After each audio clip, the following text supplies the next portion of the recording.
Hello and welcome. In this occasion, we're gonna see some videos related to the mind-brain phenomenon and its connections to politics, science, psychic abilities, and even UFOs. First up, Joseph Farrell. I'm a firm believer, as you know, that the mind and the brain are not the same thing. And in a certain sense, I also do not believe that our souls are imprisoned in our bodies. I'm not a Gnostic, folks. I rather think that our bodies exist inside of our souls, that our brain exists inside of our mind. Because there's been a recent series of articles of people involved in the neurosciences, and I find these fascinating, that are suggesting that the brain is storing memories by accessing hyperdimensionality. In other words, our memories are not even located inside the three-dimensional space of our skull. They're not in our brain. But rather they're in some sort of hyperdimensional space that our brain is connected to. Now, the reason that makes a lot of sense to me, and I suspect, incidentally, that this is true not just of human brains, but of the higher animals, because clearly animals have some sort of intelligence and memory, and they clearly can oftentimes see things that we can't, in weird ways. My little dog freaks me out half the time because she's barking at things that aren't there. I suspect that memory is an aspect of this hyperdimensional aspect of electromagnetism. I go back to Gabriel Krohn, the famous Hungarian electrical engineer, ended up at General Electric in Schenectady. Krohn is a fascinating, brilliant man because he taught his electrical engineers tensor calculus, and to use the tensor calculus as a way of finding out how to build any type of electrical circuit that you can imagine. And this is a brilliant step because tensor calculus is, at that time was only really being used by general relativity and people like Einstein. You couldn't do anything practical. But Krohn realized that the tensor calculus gave you the ability to create the generalized equations of electromagnetism and then manipulate them for the precise purpose of designing a machine that would do specific things like a UFO. And so he comes up with the idea that all electrical circuits, because they must be modeled with imaginary numbers, that's the key. All electrical circuits, no matter how simple they are always hyperdimensional in nature. They inhabit a world that is more than just three dimensions. So, take all those signals firing in our brains. Well, what he's really saying is that organ exists not only inside your skull, but in some way it exists in a hyperdimensional space that's completely outside these three dimensions. Because, again, an imaginary number, if you graph it, an imaginary number is graphed mathematically, conceived mathematically, as an axis, AXIS, that is perpendicular to the other three axes of length, width, and depth. That's exactly how you do hyperdimensional mathematics. You just pile on perpendicular axes. It's almost like drawing coordinates in remote viewing. So something can go there. As soon as you direct the consciousness to go there, bang, you're there. Bang, it goes there. Bang, yes. So we're our intelligence, our memory, our even our emotional life, I would suggest, is existing in this non-material hyperdimensional world of some sort, and that world in turn can be modeled with mathematical precision. All right. Next in line we have Jason Giorgiani with some interesting remarks. There's a lot of suggestion that the guidance system of these crafts involve a psychokinetic interaction between the pilots and the airframe and the propulsion system. So that you have some of these wild stories about, how very young people are being basically, selected and gathered together from various parts of the world and brought to these black facilities so that they can more effectively pilot these craft, right? Yeah. We also know that that there are operations OCONUS outside the continental United States where prospecting for psionic assets takes place, and they're highly coveted. And the interesting thing is I hear in those programs that there's something valuable about the life experience in third world countries, in that it seems as though people that live a simpler life and are outdoors more and have less contaminants in their food and their drugs and in their culture seem to be a little bit better at disassociating and heightening their intuition. And they come willingly because of the economic imbalance between where they come from. So point being, you're not going to have UFO disclosure without also having what I call the spectral revolution, or a scientific revolution that recognizes the reality of psi abilities. And I can unpack what I mean by that spectral revolution if you'd like to go there, and why I think it's not just another revolution in the history of science like the Copernican revolution or the Darwinian revolution. Yeah, I'd love to get into it. I mean, my personal belief is that it can't be just another scientific revolution, because science requires a priori skepticism, a la, Francis Bacon.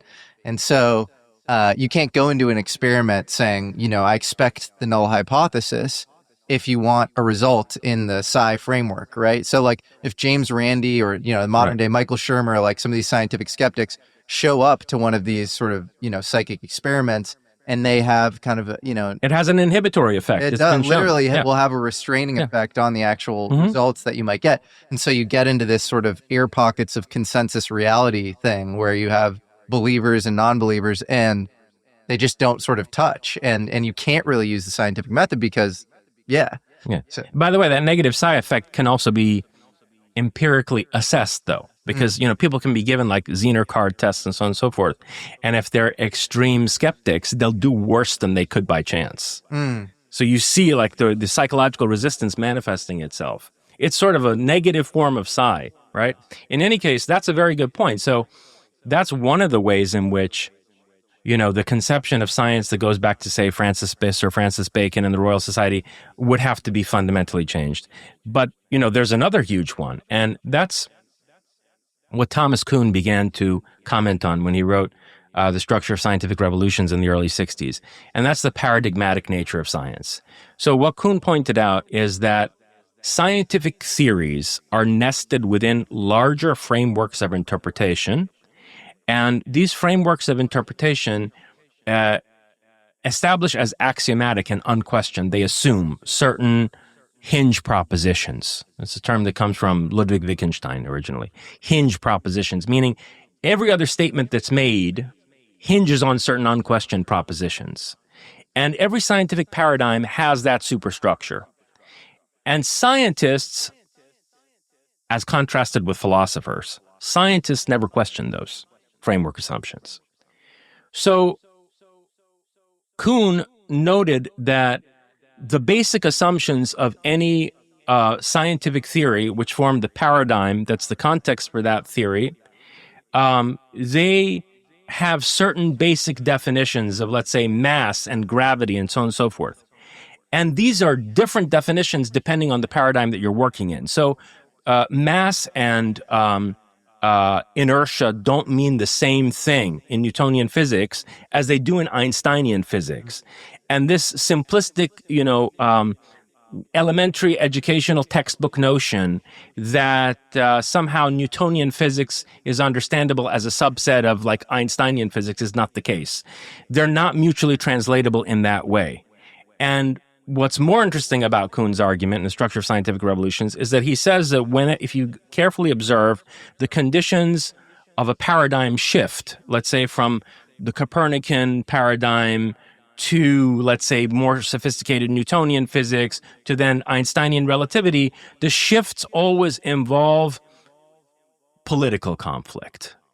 And it's not the case that the promulgators of a previous paradigm are rationally convinced to adopt the new one. It's that they basically get old and die out. And there's a coup that takes place inside the scientific establishment.